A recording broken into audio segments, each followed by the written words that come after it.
all that type of stuff. And it's a true pleasure to be here with you gentlemen. And we're going to be discussing the Hans Zimmer Masterclass, which is an unbelievable thing. And I've told the people from Masterclass this multiple times, but it's truly a privilege to be able to retrieve this type of information from people who in the industry have quite literally reached the top of their game in what they do, and being able to have a outlet for which we can learn from people like Hans Zimmer or Werner Herzog or even Serena Williams or Kevin Spacey.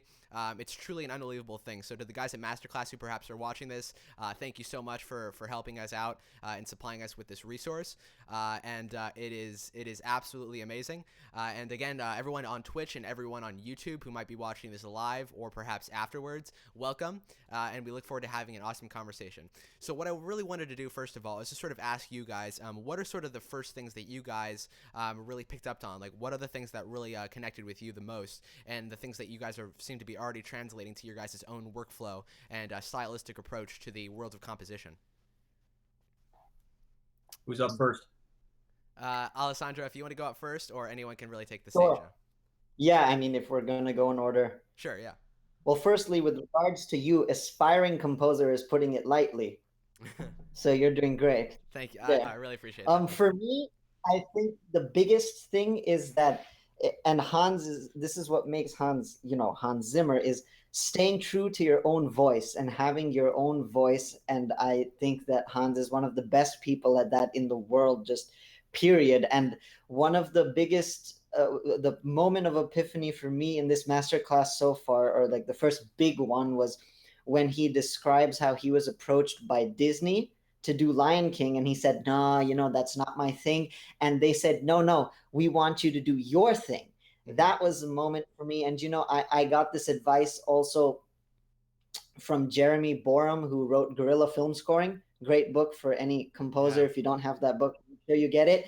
And he told me that, don't worry about what the market wants. Have your own unique voice and stay so true to it that the market needs you. And I think Hans is really, really good at that. And he makes people need his sound. Yeah, Tom has it here. Let's go. Yeah, there you go. He's got it. Bam. Yeah. Awesome. There he is. There's the book. A little bit of publicity. There you go. There you go. Yep. That's what the cover looks like. Yeah. So he makes you need his sound. And I mean, he's so good, he makes other composers need his sound too. But good luck to all of us getting there. And I think the other big takeaway, which I think Hans is really a master at, is having every note has intent and purpose, literally every single note. And I think with regards to the masterclass specifically, the biggest or the best representation of that was the Jack Sparrow theme.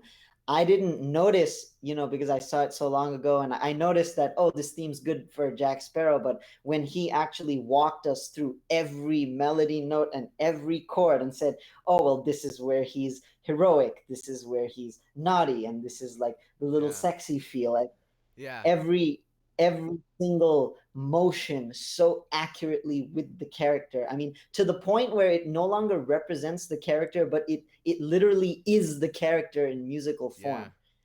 And I hope I get to one day get to that level of mastery. But I want to incorporate more of this, like being your own voice, and also that level of detail with regards to the story that I'm telling, to have that level of intent with every note, every sound, every texture, every timbre. I mean, it's full awareness almost. Like everything's a conscious decision. Yeah, brilliantly so that's said. The two big ones. I could go on and on, but I want to hear what everybody else has to say. Awesome. Yeah, brilliantly said. All right, Ben.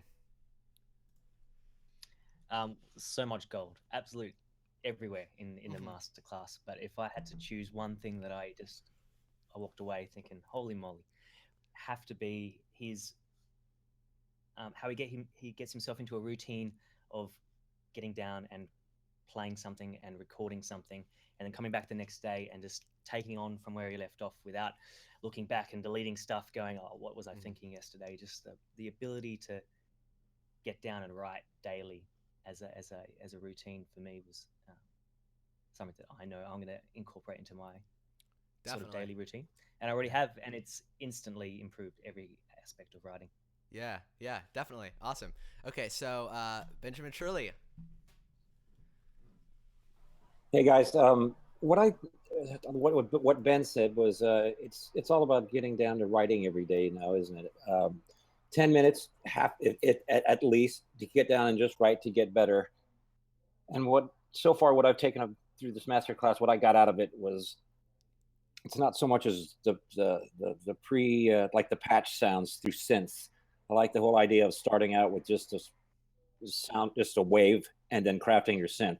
And what was cool was he said that you start creating these sounds and tunes will start coming to your head. The more you create, you can get a little weird with it and something always comes. And I found that to be true when I was just experimenting with weird bass sounds when I was doing the rock stuff. Yeah. So the further I get out there, it's like, okay, that's cool. Then I would come up with something. And meshing those two worlds is still, a bit of a challenge for me, but it all works together like that. And that whole synth sound, and to come up with something creative like that, and how to mix that with the traditional score with the sound palettes, and then putting the score on that. And I kind of like to want to take away from this whole thing, how do you note take that weird synth sound stuff and put that in a proper score? So yeah. All right, so we have Christian.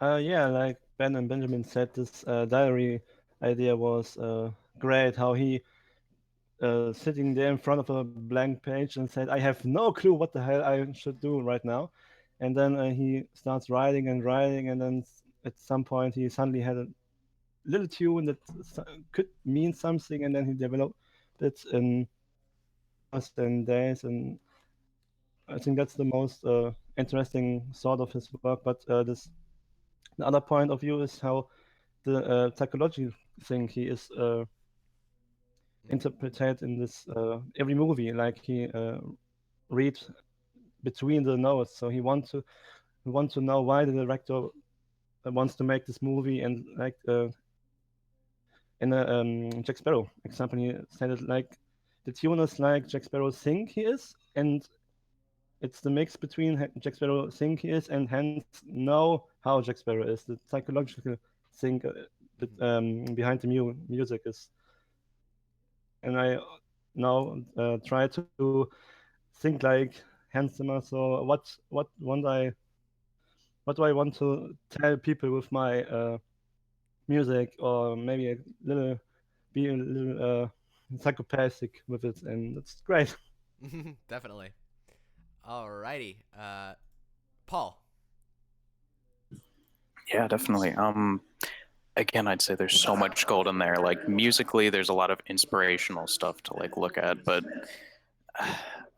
the thing that I've been enjoying the most is hearing how he interacts with musicians and directors and stuff, and figuring out how to like form those relationships and get to those places where you can like trust each other creatively. And I don't know, there's a lot that he talks about on that, so I don't know exactly what to go into right now. And he talks about that with musicians too, finding musicians that like he can connect with and make them feel creatively, like free enough to just do their own thing and to put what they can do uniquely into the film. So Absolutely.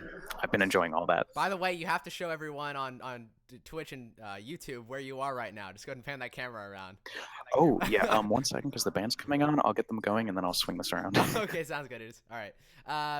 So Timothy, we can go ahead and go to you now. Yeah, the biggest thing for me, I think, is simplicity and melody, right? At least for me, when I think of Hans Zimmer, you think of these huge, bombastic, orchestrations with a lot going on. But when you really break it down to the heart of it, it's something you can play with one finger. Yeah. So kind of looking back at some of his scores and saying, wow, at the heart of this is this really simple melody that's amazing, that's just kind of built up. I think that's a big thing. And also the relationship with the director, specifically, Christopher Nolan, I think is very valuable information. Mm-hmm. Tom? Hello. Everybody's kind of touched on a lot of things that I'm thinking, oh, okay, I'm going to say this. Ben said. But anyways, for me, that whole diary idea, you know, I've done a number of movies already, and you know, I would work on motifs for character A, character B, character C type of thing. But I really like the way he would, you know, just pick a tempo. I think he referred to 80 beats per minute in his video, and he would just start writing, and from one idea to the next idea to the next idea, 400 bars later, and you never know where that's going to go. And secondly, I think one of the most important things that I picked up on is never try to be somebody else. Try to be who you are. Don't try to copy anybody. Be your own musician. Find your own voice. Um, you know, it's not easy. I'm telling you know, to anybody who's out there, it's really difficult. And I think all the guys on the panel here will agree with me. It's not easy, but you have to find your own way to make a statement and not sound like somebody else. And I think he drives that home pretty hard in this thing. So, yeah. So, and that definitely takes time too. If you look at some of history's greatest composers, whether it's Mozart, Beethoven, Hans Zimmer, John Williams, a lot of the times their whole entire career started on mimicking. You know, writing music that sounded exactly like Stravinsky, or writing music that exactly sounded like Holst, and then from there progressing and then going into unfamiliar territory, which is one of the things that Hans Zimmer even said in this course. You know, like if you're going to break rules, then, you know, at least make it logical and sort of know the rules before you break them. That whole idea, you know, it really helps a lot.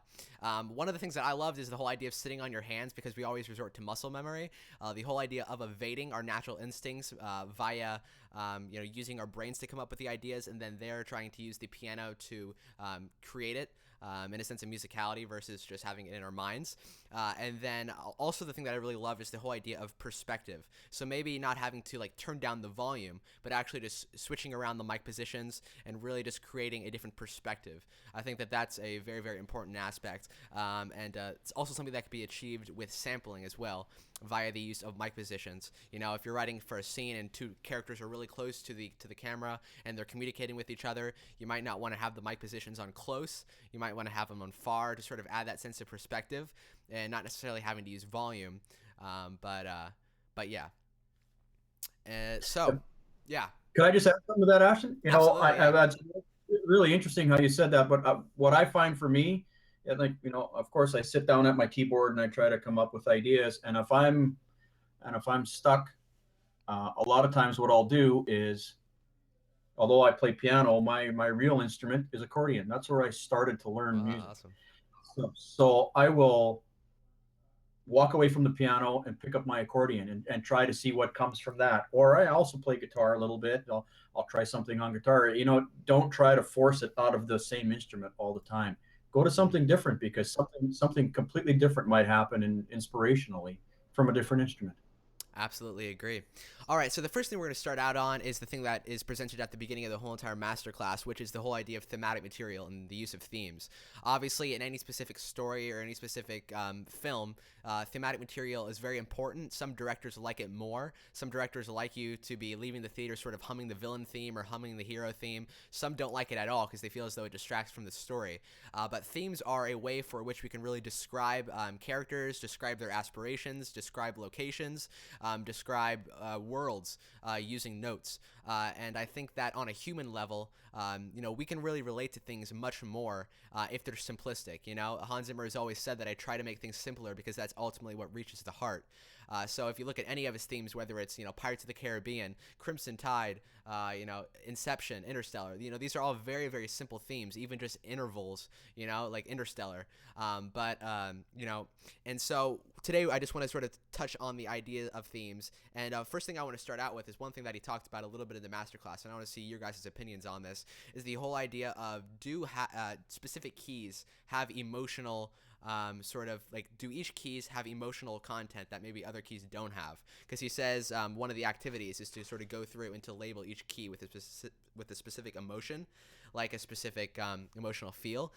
So do you guys think that specific keys have specific emotional content to them? Yeah, anyone could take that. Yeah, absolutely. Listen to something, you know, a major chord versus something diminished, right? Just feel it. I mean, absolutely. Every key invokes some sort of emotion. I mean, there's no doubt about that. It's just how to do that wisely, I think. I think he's talking about like actual like keys, like C major, like you know, key of D major, key of E major, like actual keys. Well, if I go Yeah, ahead, go ahead. Go ahead. You first. No, you first. Okay. I think there is some validity to what he's saying, that different keys are better for expressing certain things. I would agree with that. And also part of it has to do with the fact of instruments themselves. Instruments have certain ranges. Some instruments are in certain keys, like with the woodwinds and some of the brass. So definitely, you know, Hans Zimmer says why he likes to write in D, because it's the lowest. Well, I mean, C sharp you can get as well, but D is one of the lower notes where you can still get the vibrato on the low strings and not have it open. Yep. And so for that, you know, if you can go lower in register, literally, that has an effect. And also, I mean, keys do evoke, you know, one of my favorite keys is E flat minor. Mm-hmm. And I found that flat minor is really good for very emotional, or like creating gravity emotionally, and something very compelling, like dark.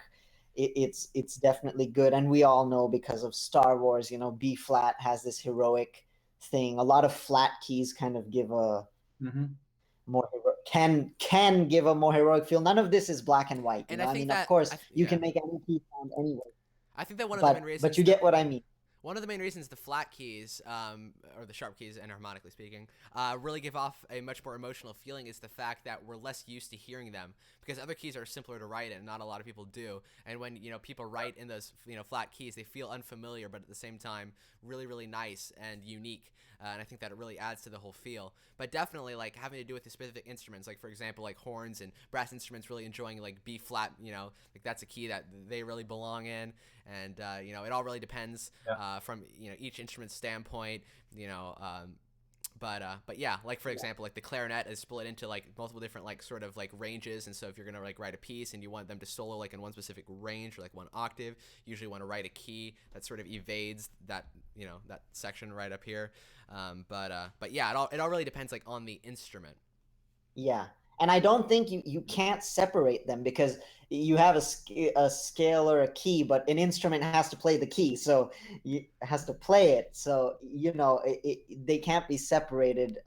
So it does also have to do with the instruments, and that I think is partially the reason why certain keys have certain emotions attached to them, because, you know, the kind of textures that can be created with those keys using various different instruments.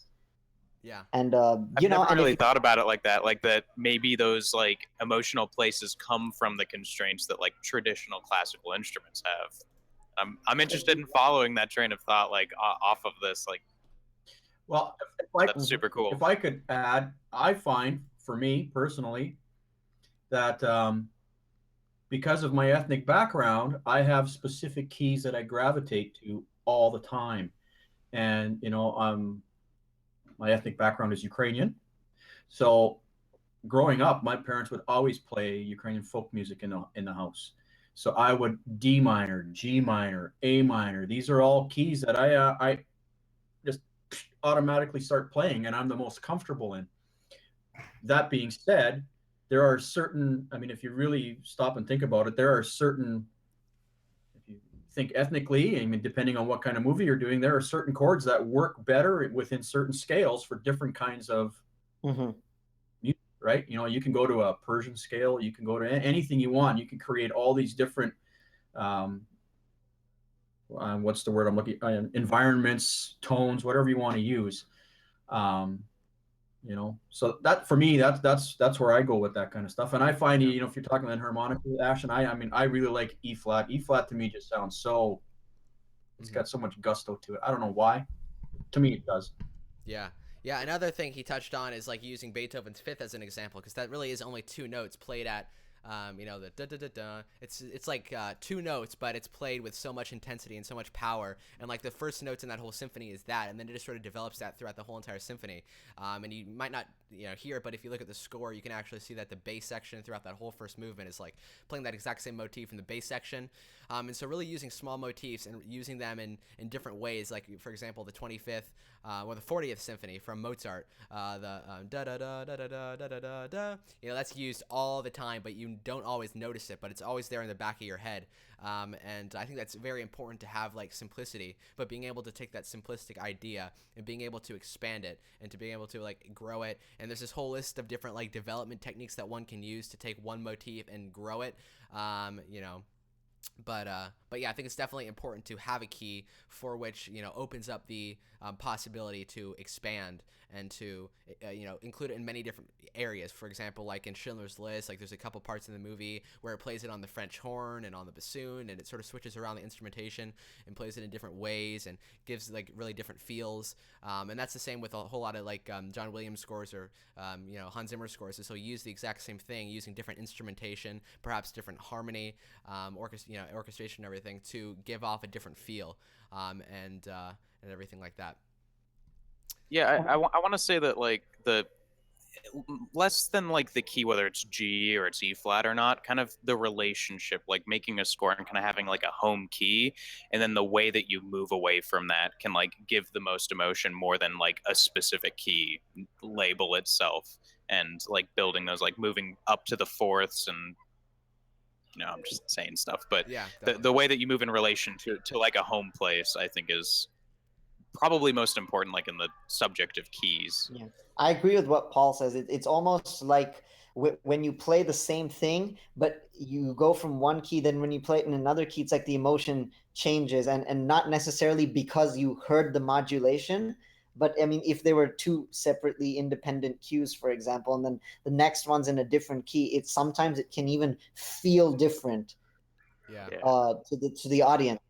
Yeah, it's the and relative you don't really nature know of it. why. It's the context. But it does, yeah. Yeah, definitely. Yeah, modulation is really like important too. Like Hans Zimmer, I remember when he was talking about how he doesn't use tons and tons of like modulation and everything like that. Like maybe, for example, like how Alan Silvestri or John Williams would all the time. But I think that modulation can have a very like powerful impact on the way that the viewer is perceiving what's going on.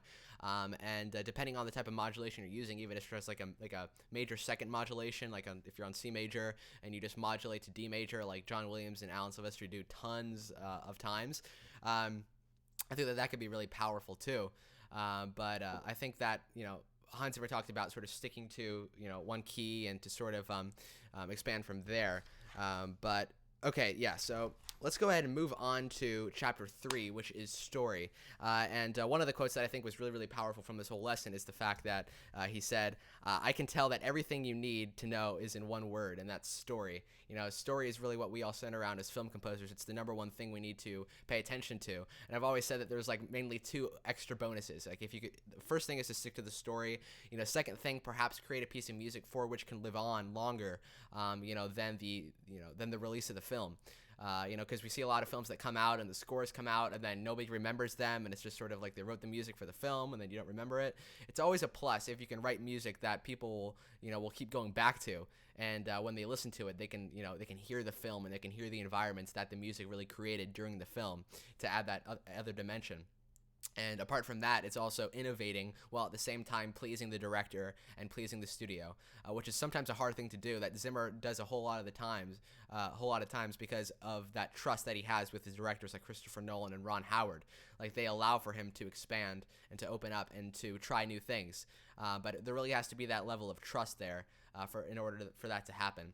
And so you must sort of like, what it says here is you must live in the world of the story, like when you're composing a film score, to immerse yourself in that world. So let's just go ahead and go through everyone and see your guys' view on the whole idea of story and how it's so impactful to each and every one of our careers as composers. Carl, I like the whole idea of what he said also is about using subtext. Mm-hmm. And even Evan Evans, he stressed that it's subtext. What's the story underneath the story? And so maybe that's why a lot of the soundtracks that come out that don't get excuse me, the commercial recognition, it's, I don't know, like even all the John Williams stuff, it's just there's that underlying thing to where he brings that out, and naturally it'll bring out the main themes. It's that story within the story. Mm-hmm. Definitely. Anyone else in terms of story and the importance of being immersed in the story, notably while writing the score, and the relationship between the story and the music? Yeah, I think it's very important to follow. Sometimes it's not that easy. I mean, all of us write music to some form of video or whatever, and Mm-hmm. it can be really challenging at times. You kind of lose your way, and you kind of double back. And in my case, I have a couple directors, producers that I work with that they just give me a video and they say, "Here you go, do your thing," because they trust me. Whether I'm right, whether I'm wrong, I don't know. I mean, I have to formulate my own interpretation of what the story is, and I have to go from there. Thank Christ, I've been pretty lucky so far. Yeah. But I haven't had old start again. But I think it's imperative that we follow that. It's Yeah, and like you said, and I think it's everything. having to do with story too. It's really knowing, like, I think one of the most important things is like knowing, and that this is something that happens a lot of the times in that conversation before the scoring even starts, during that spotting session, that initial spotting section. It's really knowing, where do I shut up? Where do I want to help carry the story, with music? Knowing when to shut up is probably the hardest thing, because all of us composers, we love to hear our music, and it's like, you want to score everything. You want to score everything wall to wall. Even though it's a lot of work, you love to hear the music and the outcome. Oh yeah.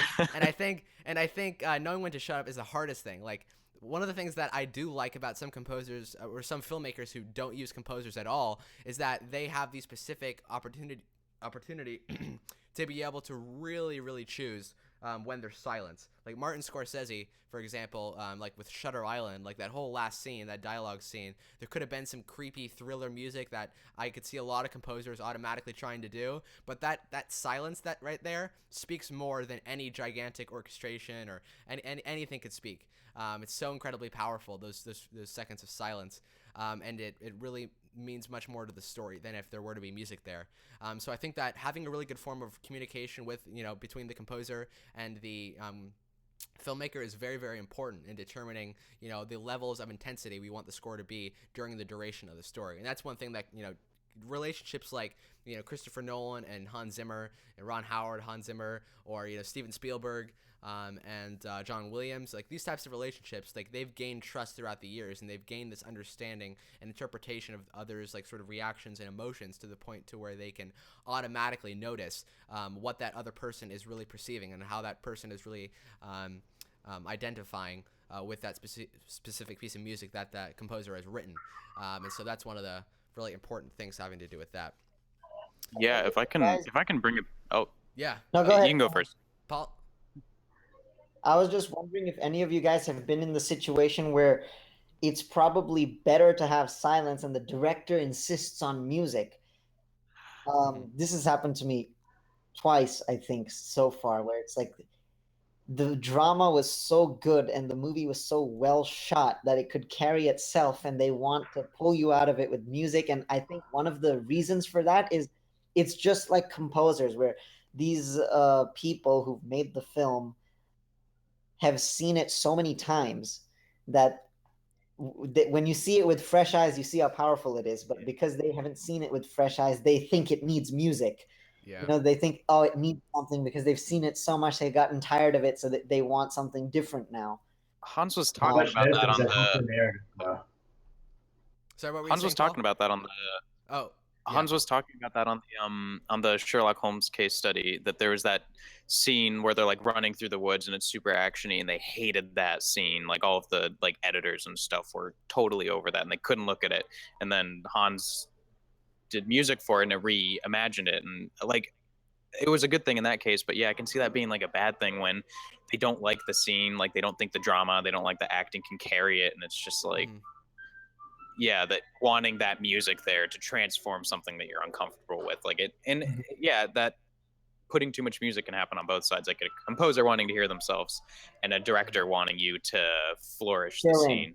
Yeah. But what I was going to say earlier though is kind of coming back to that place that I was at. I don't know if this is off topic now, but getting that relationship with the director and kind of understanding their headspace. And I don't remember who said it. It might have been Hans, but it was outside of this course. I watched something a composer talked about, that you're almost a psychiatrist, the filmmaker, that's the Alessandro. director, that you. Yeah. I think that's It I think is. That's awesome. I think it's Alexandre Desplat, because wasn't he talking about like how you have to be just as much a filmmaker as you do a composer, and you need to understand the psychology behind. Yeah. It might have been. Oh, might have been him. definitely. Might have been him. I'm not sure. Yeah, and maybe it's kind of like a regular thing too. Maybe that's just a good thing to like kind of get that psychiatrist mindset. Like there's times where I've sat down with my filmmakers and I'd be like, where does this come from? Like what are some of the reasons that you're making this? And it can get into these really like almost deep conversations about like insecurities that they have themselves and like things that they're trying to represent through the film, and it can get super cool coming to those places and and then building up the story off of that, because it like filmmaking is this really like, it can be so personal to the people working on it, especially the directors and the writers and stuff. So getting to those places and talking to them and just also getting along too that's something I'm trying to figure out. Like being friends with the filmmaker definitely helps. And yeah, and I think but that sometimes that doesn't happen. You having it, you saying, music being like a psychological thing. I think it really definitely is a psychological thing. And if you look at, I'm going to go to this film again because it's such a wonderful example of how music can be used to really get under your skin and to sort of give you preconceived notions and then completely turn, switch it around. Is a movie like Shutter Island, right? Because the whole entire movie, you're in this perception of that this guy is the hero and then this island is the villain. But when you actually realize the fact that at the end of the movie, this guy's the villain, and then the island, is pretty much the hero, keeping this guy away from, society. Oh crap! You didn't see it? Okay. Well, it's been out for a long time. No, Okay. Yeah, Okay. But anyways, like the music really gets under your skin and leads you down the wrong path for the whole entire movie. And Martin Scorsese did a great job being the musical director of this film and really understanding what things really identify well, and the use of music. I think that it can definitely get under your skin, and then everything switches around, and then automatically you realize everything has been deceiving you, including the score. So you really want to be on the same page with the director, because if you're trying to score something completely different from what the director is trying to accomplish psychologically, you failed at your mission. So as a composer, don't be hesitant to, ask the, director questions, or ask for a meeting, or ask for a Skype session when you're working on a project to better understand, where he's wanting to go with this project, because it's different for everything. And you don't want to be too quick to try to understand what the director's going for, because it could be something completely different from what you're thinking. Yeah, some of the best insight I've gotten, like I've written cues before, and like I'll be like emailing and stuff, and they're like, oh, I kind of don't like this cue, I'm not sure why.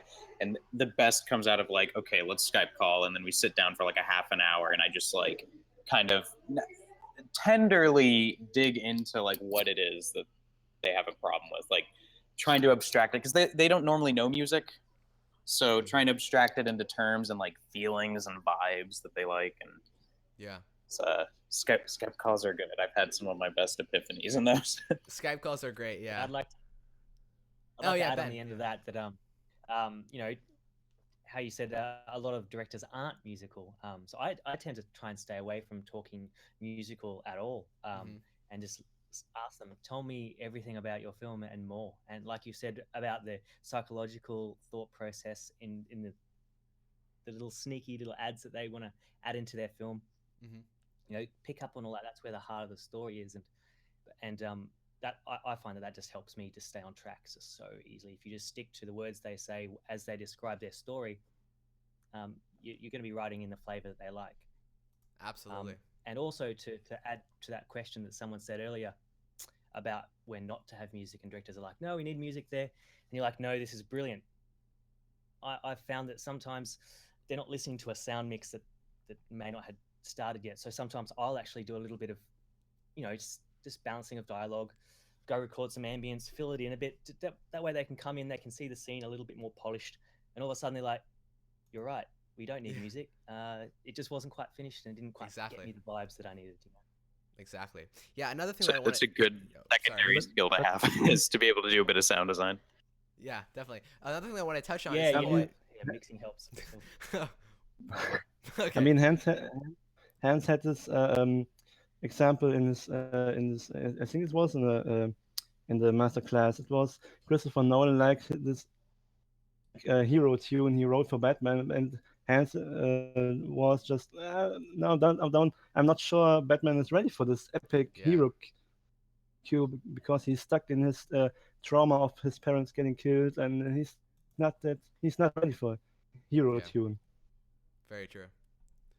Yeah, and another thing I want to touch on is the whole idea of rule breaking. You know, that's one of the things that I think we all took away from the trailer. You know, if there's a rule, break it, you know? And we're all like, oh, hell yeah. But I think that we have to take it with a grain of salt because, like, if you look at his actual context in the masterclass, you know, one of the things that he said is, you know, only once you've established a strong framework of rules for yourself to build from, then you can start to really safely break the rules. Because I think it's much more logical and sensical to be able to break the rules when you actually know what the rules are. You know, because when we're all starting out and we're just writing whatever we want to write, you know, sometimes you'll have people who are like, oh, I don't care, you know, I'm being revolutionary, I'm breaking the rules. And then you ask them, okay, what rules are you breaking there? They're like, I don't know, you know. But like understanding like what rules you're actually breaking can help you maintain control as well. It's like driving a car. You don't obviously you don't want to break rules, but you know, you definitely want to. You want to have a framework, you know, and as a composer, and that's why, you know, studying, I guess, more in a conservatory style, like Benjamin is doing, like understanding like the background of music in general and the theory of it and the way for which it's really designed, and the way for which it's evolved over hundreds of years. That really helps as well to be able to better understand everything. I think it comes down to what I'd mentioned earlier about intent. So when you're breaking the rules or when you're making a decision, it should be intentional with the story in mind, and it should be staying true to the story. And then it doesn't matter what you break as long as it has the dramatic significance and it's staying true to the story and it's doing what you're intending it to do and what the director's intending it to wants it to do and all of that. And I think with regards to story, a good example of what some of you were mentioning earlier with regards to palette and sound is the Joker's sound. I would say not even theme, just like he's just got a drone, but we always know that's the Joker. And sorry, I meant breaking the rules with how we portray evil in film and in drama. Evil is definitely portrayed, whether it's in plays, in musicals, in film, games, is usually portrayed in a similar way. And he did essentially break that rule where, you know, nothing is moving. There's not even any low register, essentially. I mean, it comes in later because you need it. But that high drone and sometimes mid drone really represents the Joker. And I love how he did that. Yeah. But it still stayed true to the story, and it was intentional. And it stayed true to his vision and to the dramatic arc of the film. It wasn't just, oh, well, I'm just going to not do low basses and cellos and octaves and brass because that's evil. It was very intentional. And imagine if he tried to do that theme like the Voldemort theme. If it was like da da da, you know, it'd be like, what the hell is this? You know, but like the Joker is such this smart genius yet deceiving, you know, odd, manipulating, you know, character that there needed to be some type of sophistication. And this just simplistic line that was played on this cello and just raising and raising and raising and building that tension and never relieving the tension and leaving the audience not settled. You know, it's this idea that, like, you know, having one specific, you know, time signature or having one specific, you know, key, it feels pretty safe. You know, you feel safe and, you know, everything like that. But when you're just going out of those boundaries and you're just saying, you know, F those rules, then you can begin to do stuff like what he's doing there. But he understands that he's, you know, doing what he's doing, and he's doing it for the sake of the story. Because again, that's what it all comes down to. I mean, what he said, you can throw a grand piano if you have the money, you know, for it off a building and record the sound of it if that really is going to stay true to the story. Honestly, that's not something that I do. But if you had an extra 10K and you wanted to throw a piano off a bridge or off a building, you know, you're always open to do that. And the first take doesn't work out, so you got to do take two. Oh, sorry, I wasn't recording. Yeah. That would be Too good. bad. Oh, we forgot one mic position. There you go. But yeah, I think that what does everyone else think about the whole idea of like rules and rule breaking? Well, I think who's up? After you. Okay. You know, sometimes, you know, you're staying to your story, you're working on your, you know, you've got your themes, you've got all that going. I found myself, I've inadvertently broken rules without even knowing it, just because it works and it sounds good for what I'm doing.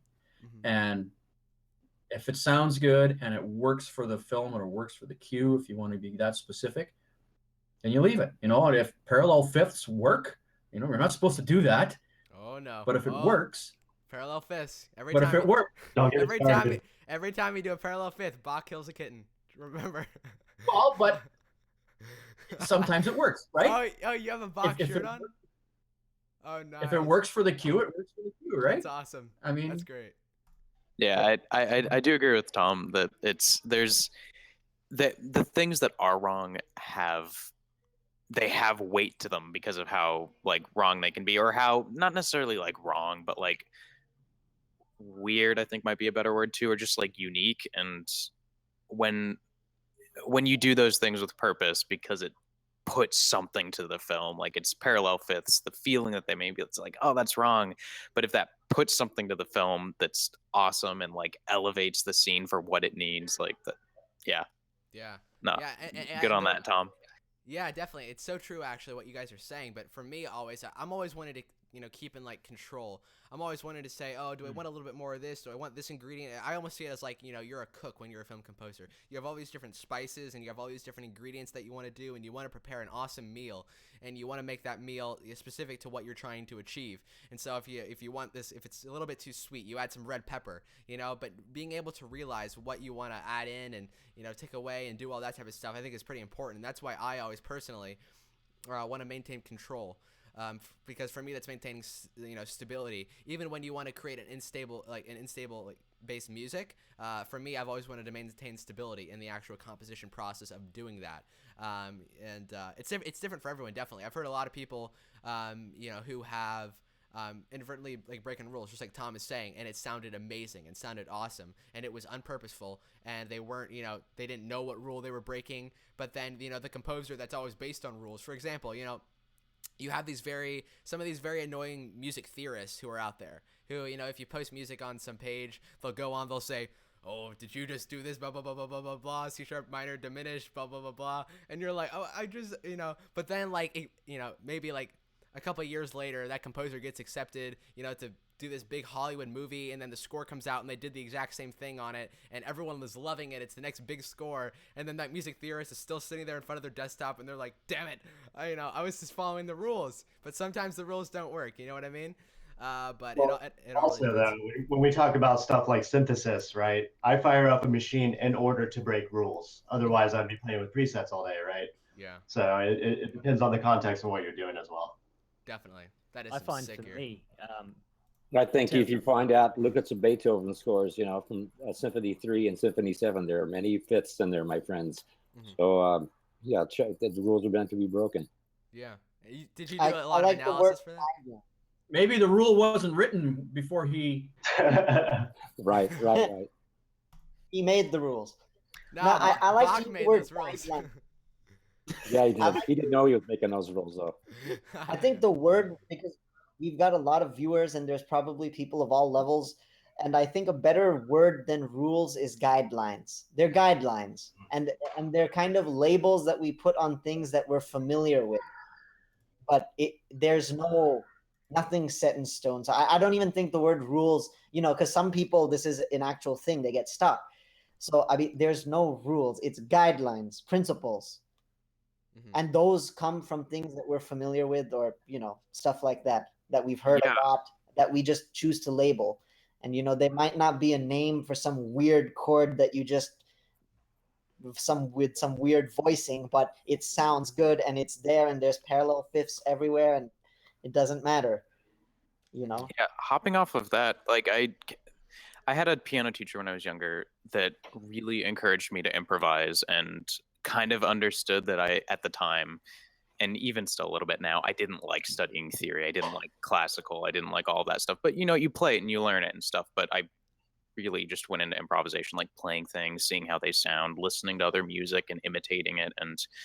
And it took me a long time to really start like looking at theory and looking at rules as something like that can be very helpful, and like guidelines and rules, and like they can be broken, but going back to the things that like the tendencies of improvisation that I picked up over time and going like, okay, wait, why does that work? Theory is an explanation of why things work and why they sound cool, not a reason. It's not a reason why they sound cool. It's an explanation of it. And I think that's a really great way to look at guidelines, is that it explains why we like the things we like. Like you can pick up basic rock progression and you don't have to study the theory of it. You just know if something is like a basic rock progression because of how it sounds, and you've got a feel for it and stuff. But there are explanations of it in theory about like why these voicings just work all the time and stuff. And even really I think that's kind of the beauty like, of theory. Like the frequencies of different intervals, like it gets so scientific. Yeah, it's crazy. Harmonics and and tunings and voicings. Like what is it? Perfect. Absolutely, yeah, absolutely. I think what theory was is just it's a recording, the old time recording where you listen to records back when I grew up in the 70s and 60s, and you learn how to play. It's their version of, hey, this is what these guys did, instead of listening to the actual records themselves. I mean, I guess it's some tones are pleasing to the ear, but I think they're all out there trying to break the rules, and they were considered out there at their time, from everyone from Mahler to Beethoven to everyone's looking to break the rules. But exactly, and that makes so much sense as well, because like, for example, like me having just composed this symphony, which I was specifically trying to write in the classical style. I wasn't trying to write in the specifically the Baroque style or the Romantic style or the Impression, that I was trying to specifically match one specific area of music in history, and that specific area of music had many different specific attributes that were specific to that specific time. So if I were to switch up some rules, automatically now I might be writing 100 years in the future, and it would just be odd, and you'd have attributes from that. So like rules, you can definitely, like you were saying, it is a recording of time. It's the things that worked for this specific group of composers, the thing that was popular at the time, and you begin to pick up on all these things. But I've always felt safe in theory's hands. I've always felt like, if I was in a writer's block, I could automatically know, well, obviously this interval is going to work great. Obviously this chord resolution is going to work great. Obviously this interval to to blah, blah, blah, blah. It's definitely a way to feel safe, but a lot of the times we have to exit the boundaries, and we have to go into the, we have to exit this field of normality and really just begin to experiment with different things, and to try to begin to innovate and begin to, really try to take what is the norm and evolve it and make it interesting and everything like that.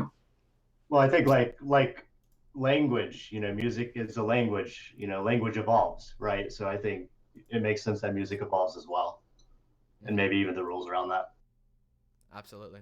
Yeah, I think music evolves because we're breaking the rules. So everybody said years ago, don't listen to rock and roll. It's bad. You're breaking the rules of society, and everyone was, but it sounds great, so why shouldn't we listen to it? So now everybody says, our classical teacher says, don't play this chord with this melody, but we say, but it sounds great, so why don't play this chord? I think we are... oh yeah, Ben, yeah. Like for me, I come from a place that is very not classical or trained at all. I actually can't read or write music manuscript. Gotcha. So everything for me is in the head, how it feels, how I hear it. Mm-hmm. But this year I've begun to start seeing the value in what music, study can actually help.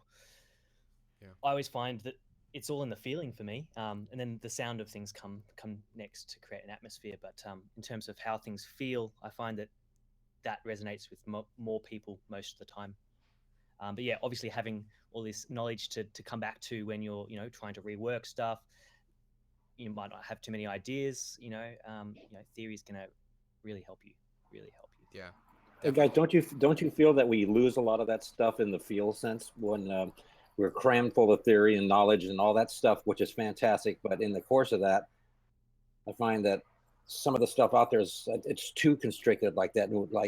Like Ben was saying, he comes from feel, and it's like, man, we're losing a lot of this feel instead of just implementing all the classical, not say quote unquote rules or the knowledge, and then where's the feel in that, man? Everything's perfect. Your chords align, and you resolve the seventh down, and blah blah blah. But where's that feel, man? Yeah. Where's the feel?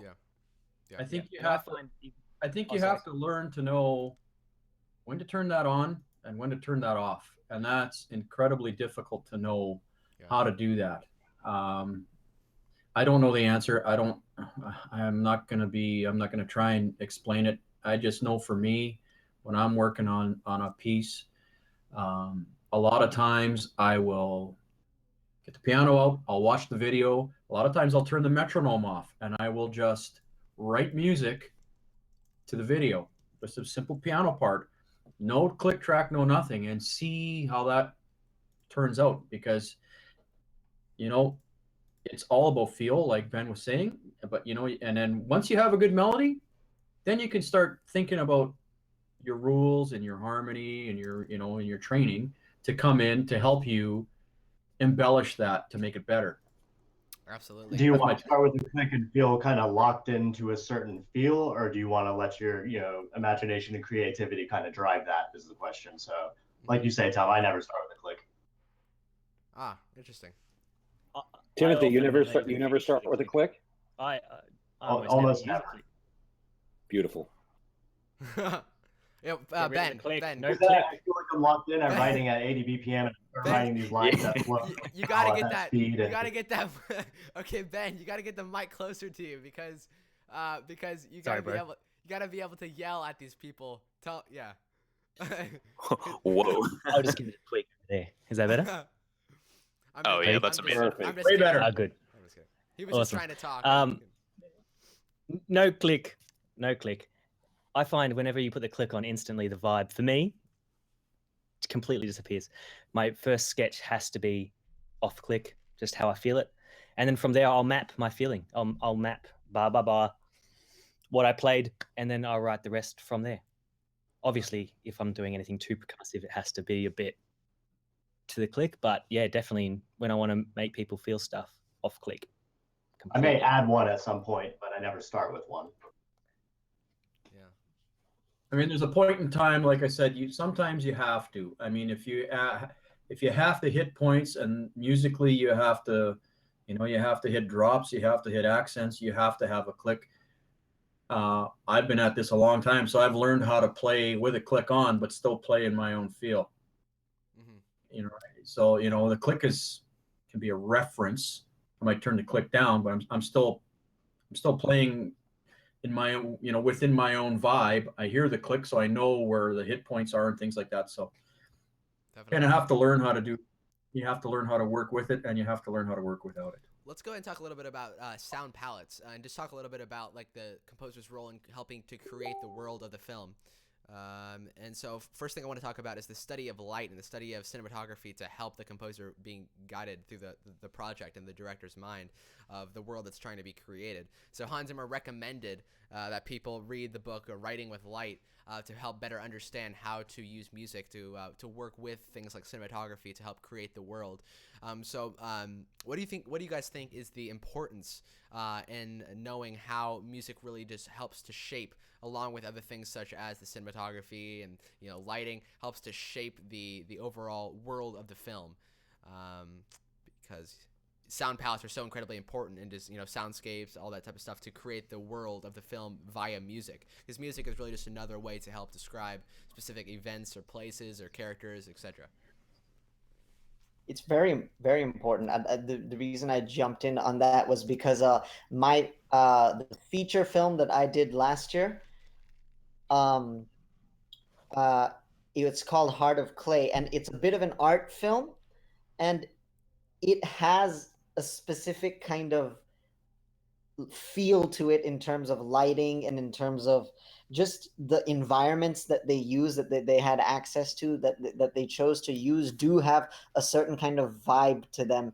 And their lighting was in a sort of specific way, and the cinematography, it wasn't, odd or anything, but it was a little like you could pay it as an artist. I was paying attention, and I noticed that there was a thing to it. I don't exactly know what label to put on it, but I knew that there was a thing to it, and that the music could play with it, would be playing with the music, whether conscious or unconscious. The play between that aspect of the film, which is the lighting and the environment and how it appears visually, would be playing with the music, and that did influence some of my musical decisions, particularly with some of the synths that I used, not the piano as much, but it kind of, I felt it, you know what I mean? Like I wasn't thinking, I wasn't consciously in that moment thinking the lighting's like this and it creates this, and so I'm going to write the music like this, but you could feel the effect of the lighting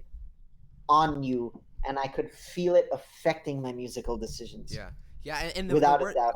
the word palette, of course, really reminds one of the whole idea of a color palette, and really having this sort of having this palette of sounds and having this palette of techniques and different ways for which you can approach different scenes and different characters and different feels of the film. And it's really being able, I think one of the really important aspects of pre-production and writing a film score is being able to design your own custom palette for that project, because not two films should be alike in the specific sound palettes that they use. Sound palettes are incredibly important, I think, in shaping the overall sound. And so one of the examples that he uses was, of course, Sherlock Holmes, and using the Victorian era and using instruments from that period. But sometimes, sometimes that's not as achievable. For example, there was this one movie years and years back called I think it was 10,000 BC. It was a failed movie. It didn't do well in theaters. I remember that movie. Yeah, it didn't do well in theaters, and it pretty much tanked when it comes to reviews and everything. But one interesting thing is that we haven't really found any instruments from 10,000 BC, so you can't really like go back like you would in the Victorian era and use different instruments, or even like with Braveheart using the Ulandian pipes, and stuff like that. But a lot of the times we use music and we use instruments to create specific sound palettes, and we might even use specific scales and specific theory techniques to be able to recreate stuff like that. And you're not always going to be able to use instruments that are specific to a time period or specific to one location, but you can definitely use instruments in an aesthetic way to help create an environment and all that. But yeah. So funny that you mentioned that. But in the film, again, same film that I did, Heart of Clay, last year, I did exactly what you talked about. I bought this instrument. It's a funny story. There's this store called Tom Lee. Mm-hmm. This is when I was in Vancouver, and there was a window with these, some Eastern and some other exotic instruments behind it, and I saw one, and I was like, oh, like what's that? And then I pulled it out. It's called a Merlin, and he said, the guy told me, oh yeah, it's an instrument from Quebec. So I said, oh well, there goes all the exotic stuff out the door that I had in my mind. But it's pretty much a strummed version of a dulcimer. Mm-hmm. It's 4 strings, but the last 2 are a pair in unison, and it's DAD. And I used that instrument in the score, and I strummed it once, hit it, I hit a string and reversed the sound. And one thing that I did, which is a sound that is very distinct in the score, was I hit the strings behind the bridge, and in another case, behind the nut, and created those kinds of things with a specific reverb. And I only used it in specific scenes in the film, 4 or 5 scenes specifically where you hear that clank behind the bridge, and it gives a subconscious effect to the audience. And I think that's important. I wish I had done more of that, and I'm going to try and do more of that in future projects. And I love when composers will take that extra step to really create that immersion. And Rami Djawadi recently on The Great Wall, I love how he used that really authentic old Chinese choir. And he used really authentic old Chinese instruments and everything. And that was a conversation between him and the director saying, we really want to make the score authentic as heck, because, the movie might not be perfect, just like the reviews, present, but, the score is really, really exciting and really, really aggressively interesting. And just listening to the score, you can hear all those different, very interesting uses of interesting instrumentation. And I think that when that composer takes that extra step to try to immerse the viewer into the world of the film using specific attributes that would be in the film, or in that specific area in history, whether it's Vikings or Game of Thrones. There wasn't an area in history for Game of Thrones, but medieval-y feeling. I think that that's a very important aspect in the composition of any score, is to try to create sound palettes that really do service to the film, the world of the film, and the characters that are in that film. Well, to that point too, there's a game called Rust. The composer chose not to use any metal at all, whatsoever in the score. This game is set kind of in the BC caveman days, So his, you know, it's wood, bone, you know, only natural elements, sticks, stones, you know, stuff like that, which I thought was really cool. He said no metal in this score. Yeah. If I could add, I find that I think this comes down to finding your own sound again. Yep. You know, you have to have lengthy discussions with directors and find out exactly what they want for their movie. I find I like to bring them into my room here, and I like to play them not melodies, just sounds. Like, do you like this? Is this something you like? Is this a sound you like? And if they go, yeah, I kind of like that. Okay, well, you kind of now have a direction where you can go. Just talking about sounds, Yeah. it's abstract, right? But if you can actually physically, you know, I even pull out my keyboard, I load up sounds, and I say, okay, press keys. What do you like? You know, let them have a go at it and see what they like. And also, I'm finding, if I could just add, you know, for example, everybody uses big percussion nowadays. You know, I can hear Storm Drum 2 and Storm Drum 3 everywhere, and I'm freaking score that's out there. And I think it's important for us as composers to develop our own sound palettes for movies, television, that we have to go out and we have to make our own sounds, and that's what makes us all individual as composers. Like, I have a plan.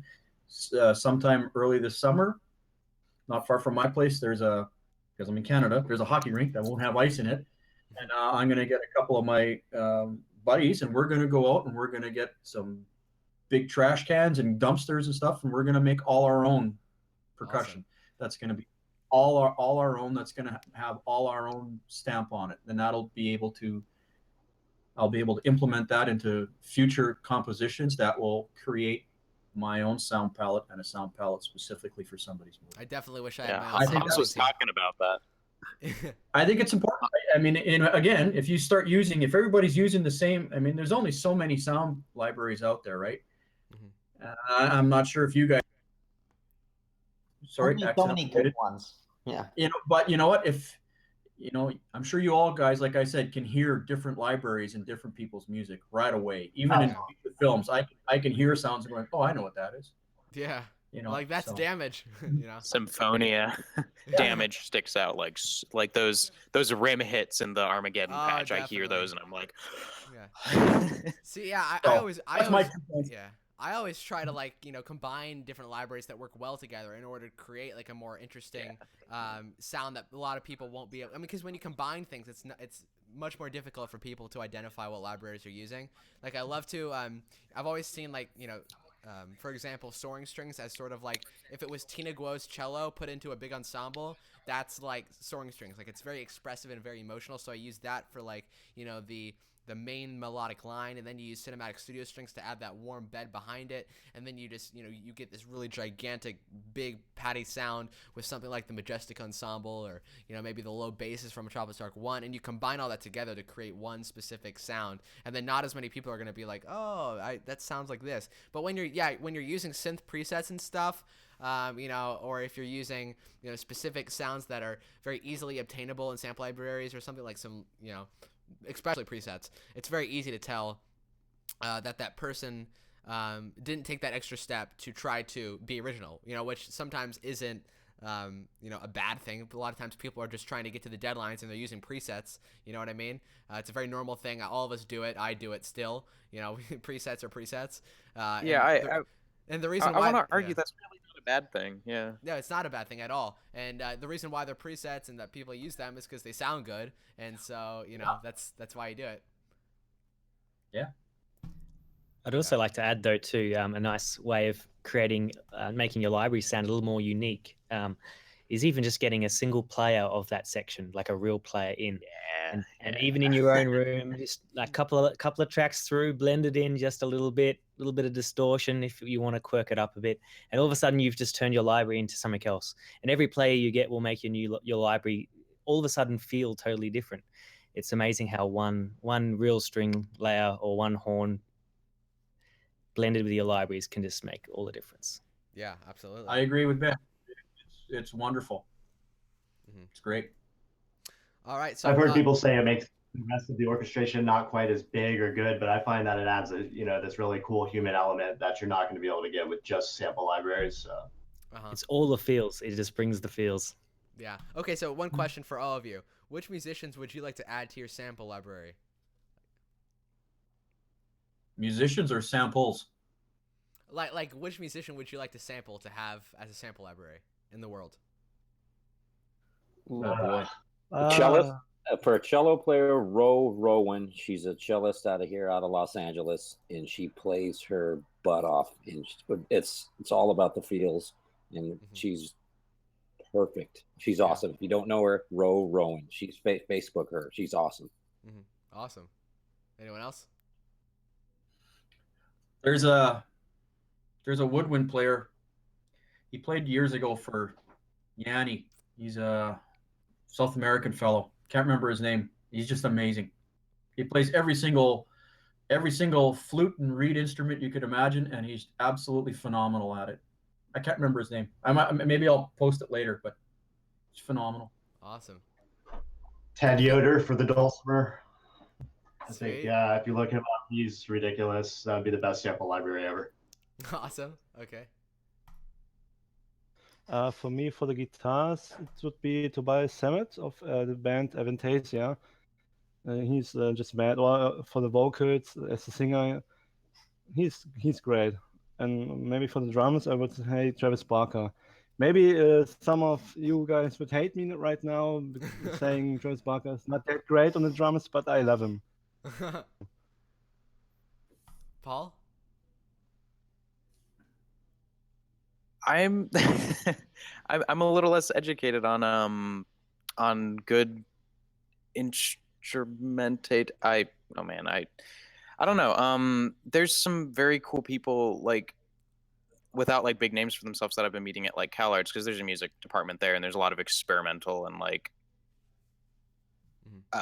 art pursuit musicians that are there. There's this guy Zachariah that I've been starting to work with a bit, and we're going to be recording him, and he's going to be bringing some people in, but he does a lot of this like crazy stuff on trombone, like weird noises and flutters and things that are so cool. And I almost don't want to sample him because I want like more opportunities to bring him in and like hang out with him and stuff and like get live stuff, but I would love to sample him. Like that would be super cool. Awesome. All right, Alejandro and Ben. Alessandro. There's the famous Indian composer A.R. Rahman. I would probably want to sample him, not to recreate his voice on a keyboard, because you could never do that. It would just never work. But I think to use his voice to create new sounds, new textures, I think that would be phenomenal, especially because my favorite genre is fantasy, epic fantasy music, and I think that his voice could contribute to that genre tremendously. It could be, a lot of things could be done to it. I don't want to say that you would just pull up a patch and it would be his voice, because the way he sings, it could never work like that. It would sound like shit. But or it would sound great for one note. And maybe one note's all you need sometimes. But I think to create textures and sounds that are unique and that would contribute to a genre like that would be tremendous. Ben? So there's some pop and EDM stuff that I do on the side, and I'm doing a remix for this guy's EP that he's putting out, and I had him come in and we recorded it in a completely different key. So like the song that I'm remixing, it's the same song, but he re-performed it for the tempo so that we didn't have to stretch it or anything. But also I just had him sing some like tones in his voice with his character, because he has a great voice, and like tearing that down and granulating it and turning it into pads and stuff, like it has been really cool. So just getting the texture of someone's voice, I love that idea. Yeah, especially someone as unique as that. Absolutely. Awesome. And then Ben? I think a good friend of mine, Aiden, he's an excellent guitarist, and he has this fantastic live set where he has 3 guitar amps on stage with 3 independent loop pedals and rigs. They're all synced. And he'll just begin by making these sound palettes just with one note on one guitar and have a pedal board for each, and start just evolving these things with delays and reverbs, and they're 30 minutes long pieces of music that start somewhere and end somewhere else, all looped and all live. And I don't know how you'd do it, but I would love to get that in a can. Mm-hmm. Awesome. And somehow. Then, and then for me, it's like a tie between three people. So one of them is Nicola Benedetti, which is this classical violinist who plays worldwide. She's played with every big orchestra in the world. And there's this whole level of musicality with some of the classical soloists that I've seen, with orchestras and everything, that is just so expressive and dynamic and so skillful and technically so majestic that I'd love to be able to have a sample library that captured that level of sophistication and musicality, which would be excellent. Another one is Satnam, the drummer for Hans Zimmer, who plays on the Hans Zimmer live tour and plays on the Game of Thrones tour. That Canadian, man. He's a Canadian. The dude is so badass, and the dude is such an unbelievable drummer, and he has so much power and intensity. And you put that dude in a room with different drums and everything, that dude will blow. I definitely think what they need to do is they need to make Hans Zimmer Volume 4, Hans Zimmer Percussion Volume 4, Satnam. They need to do that. And then that's also a tie. This is an interesting one, but before Alessandro Desplat was a composer, he was a virtuoso violinist. And if you listen to his music, there's flutes, alto flutes, bass flutes, unbelievable flutes in his music. And I'd love to have a sample library called Desplatian Flutes. And just all of, just all Desplat playing flutes, which is an interesting choice. But those are my three ties. It's a very interesting choices, but yeah. Awesome. I'm definitely with you on Satnam. I know, it's so cool, isn't it? He's so good. Yeah. Yeah, he's great. Awesome. Well, I just want to touch our last topic before we go. I just want to talk about synthesis and using synthesis in music to sort of spice up, our our more classical orchestra palette. And the one thing that I've always looked at is the fact that when you're scoring for an orchestra, you have so many different opportunities to express emotions through various different types of colors. Every single instrument has its own, attributes. And when you combine different instruments, you get, different instruments.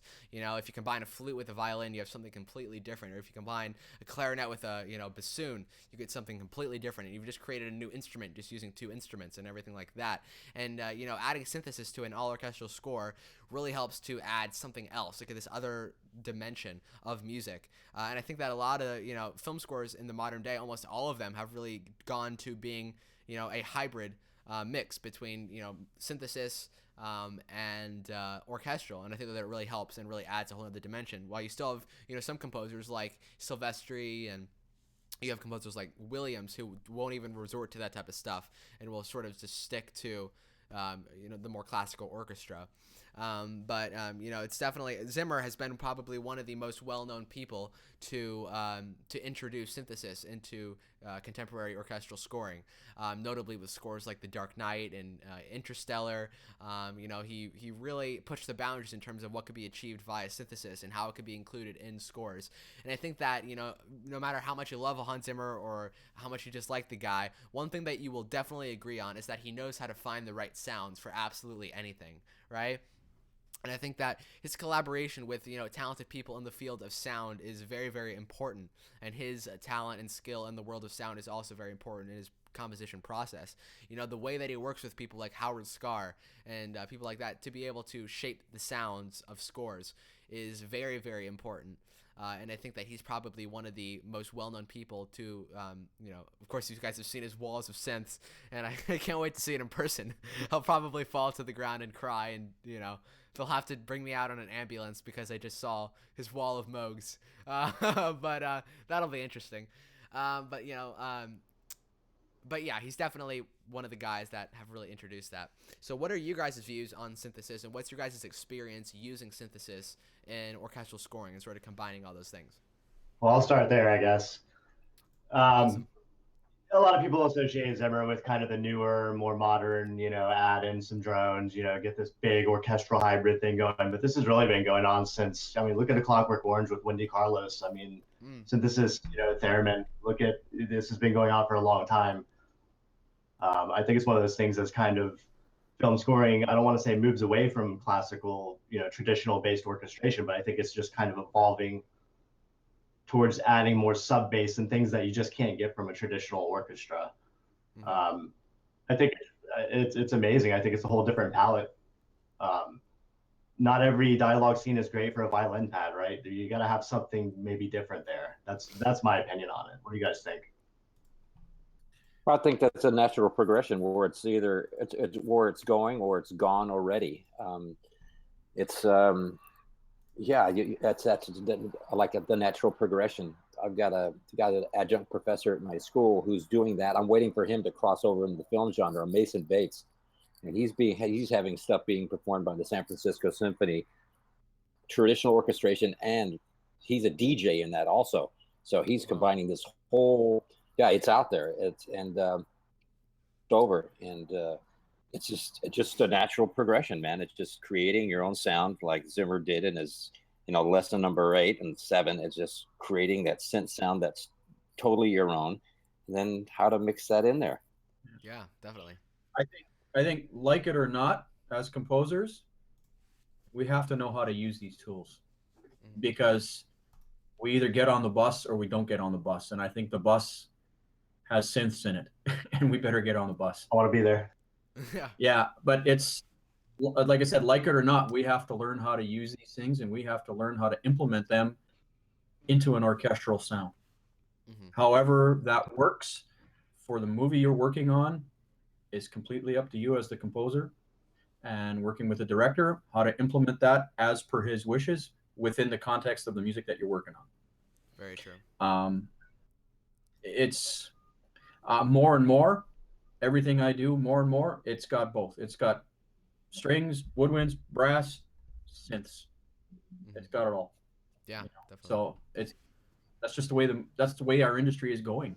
So we better get on it. Yeah, learning how to use your synths is pretty great, because there's so many different synths that have different like methods of producing their sounds, and also just kind of like visual organizations, kind of like the difference between like DAWs, but you can get a lot of the same things out of different types of synths. Some synths are starting to do some really wacky cool stuff with like wavetables and like visual feedback, and yeah, dude, this guy, like Serum is so cool. Timothy is crazy with synths, dude. This guy literally showed me everything I like in terms of like theory knowledge about synthesizers. This guy taught me everything.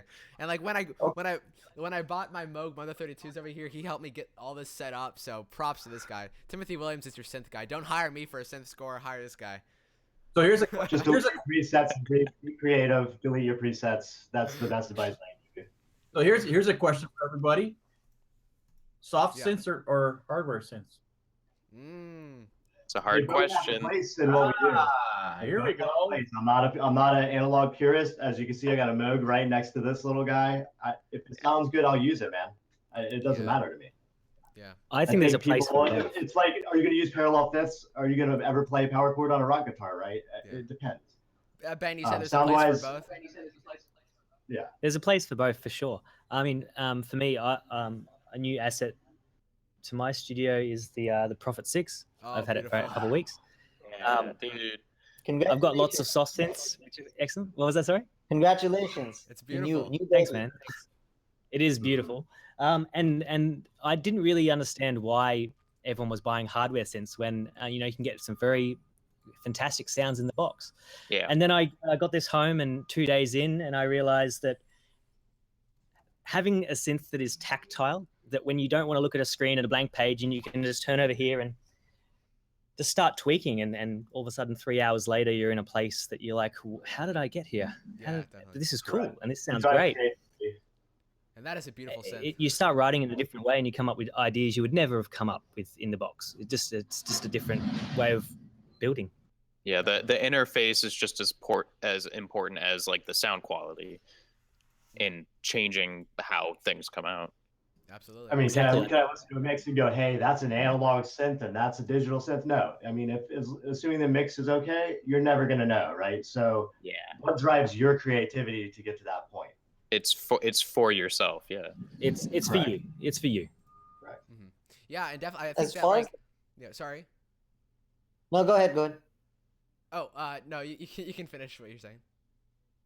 No, I was just saying it also, as far as the blending, I mean, the blend is here to stay. Orchestra and synth, that's not going anywhere. And I personally like it because it just, all it's done is make the sound palette bigger. It's just increased the size of the orchestra, so to say. That's all it's done. It's just increased the size of the orchestra. And I guess the question you have to ask yourself is, on whatever you're working on, what role do the synths play? Are they as much a part of the score as every other instrument? Is it a full hybrid score, or are they supporting the other elements of the orchestra and trying to make it bigger, or are they gelled in, like, and so nicely, it's like a pool, and they've found their place in the soundscape, and you're not really thinking about it or noticing it. So it's like, the difference between a score like Halo, where you've got the synths are very much in your face with the orchestra, or I love Ramin Djawadi, and his score for Warcraft, the movie. Yeah, definitely.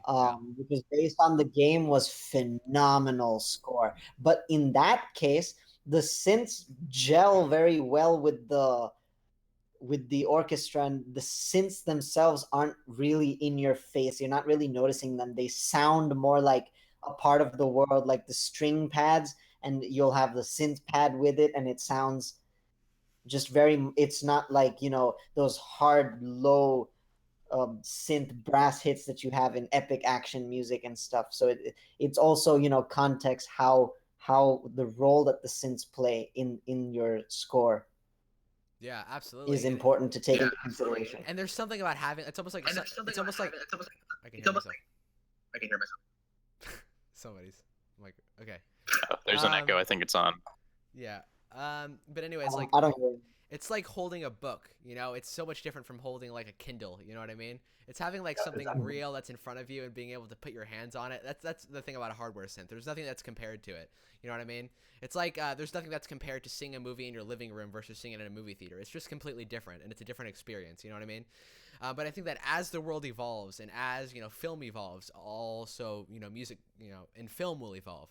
And the use of synthesis has evolved from just the, use of the regular orchestra. And I think that, evolution is something that is so incredibly important to realize in the field of film, because things just evolve, different, trailer music has definitely, I was just talking with the trailer music guys from End of Silence on a few weeks ago, and just understanding how music has evolved in the trailer music world and identifying how film music has evolved is pretty unbelievable. And it's composers like Zimmer who have really pushed that forward and have really inspired a whole new wave of composers who are going to follow in those footsteps and continue to be inspired by that innovation to continue to innovate themselves. So I think that that's a very important aspect as well. And with that being said, we just finished on lesson 8, and we are going to resume next week with lesson 9 and continue with this masterclass discussion. And hopefully we'll have some of you guys back, and possibly a few more people from the masterclass group. And we're going to begin next week with scoring to picture. We're just going to go ahead and go through if anyone has any last minute things that they want to add to the conversation. You guys can, or just any outros, you guys can go ahead and do that. Yes, can I add something? Synths and mixing with classical music, all the way back to Emerson, Lake and Palmer. If you guys get the chance, pictures at an exhibition and fanfare for the common man. Emerson, Lake and Palmer, man, those guys, that's 1971, 72. And if these guys are around today, it would be just, man, let's talk about the film scoring world they'd be in. So yeah. I think that was the foundation of all that. So with Wendy Carlos back there as well. So if you get the chance, check that out for sure. Awesome. Anyone else? I'd like to add that on the next panel, it would be great to see some of our female composers from the masterclass, because I see that there's not even one here. So sure. Let's keep that in mind for next time. Thank you. Yes. Yeah. Okay. Yeah. Yeah. Yep. Sure. Nothing against you, Ashton. I know it's not. I know you didn't do this on purpose, but. The reason why all males are here is because you guys were the first people to ask to be involved in this thing. So Hey, I was simply following what was morally correct, which was to get the first people who wanted to be involved, and definitely let's have a I was girl. just messing.